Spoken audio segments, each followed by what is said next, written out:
Alright guys, here we go, and we're going to take a look at the new flashback events just released today.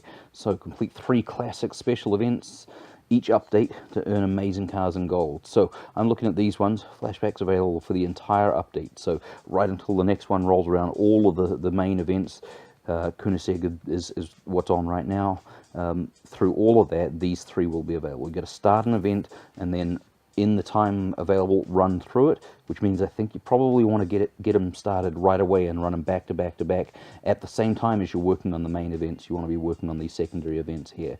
I got 3 here. I have the Lamborghini and both of the Porsches. I'm not sure if I didn't have them whether those would be reward cars at the end of those events. I don't have the Aston Martin Vantage GTE, so what I'm going to do is I'm going to do that one last, because this gives me a chance to win the free gold essentially from the Lamborghini and the Porsche events. So I'm going to start out with the Lamborghini.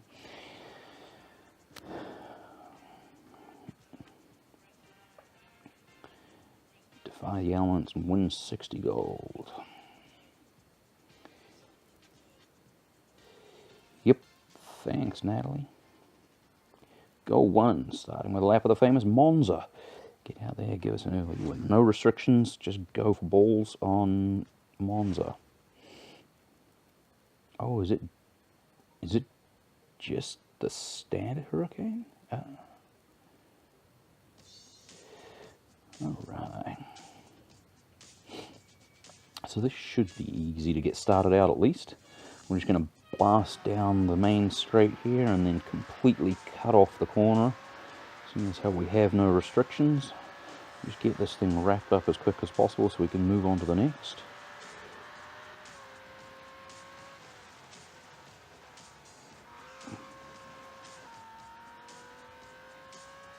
And we're away. Love Monza. Question for you. Why don't you drop down in the comments? What are the tracks you wish we could see next up in real racing? Got a few ideas of my own. I'll keep them to myself. Wait and see what you've got to say. There's some classic tracks I think that are missing. Would look really cool.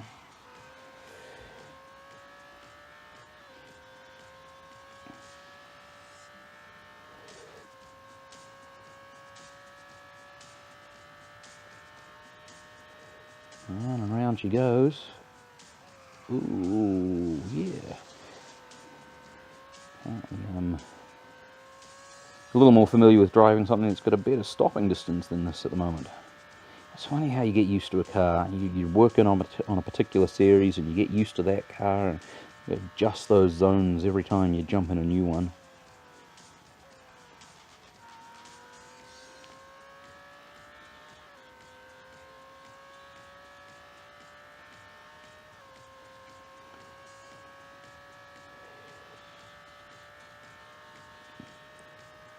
Alright, well if they're all like that, it's going to be fantastic.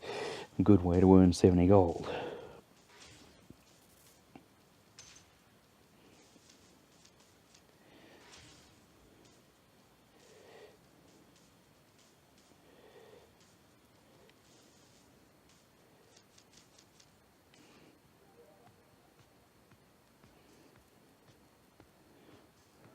Alright, let's see what they got for stage 2. Presumably these are going to be, yep, daily events. So my favourite event style is the is a series that you have to complete in your own time.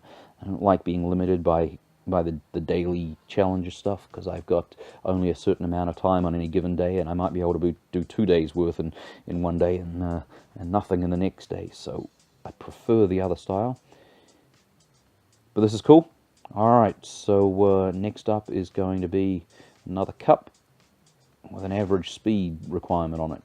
Again, no restrictions on what's happening with your off tracks or skidding or anything like that. So should be easy. I'll give that a shot. But that'll do for now. That gets us started on the brand new Ride the Storm series in the, what do they call it, flashback events. So it's a cool looking series, and I'm glad to see we have an opportunity to pick up some of the cars from previous events, because I know when I started, several of them had already passed me, and I didn't have the opportunity to grab them at good prices. So this is cool. I'm excited. All right, guys, see you.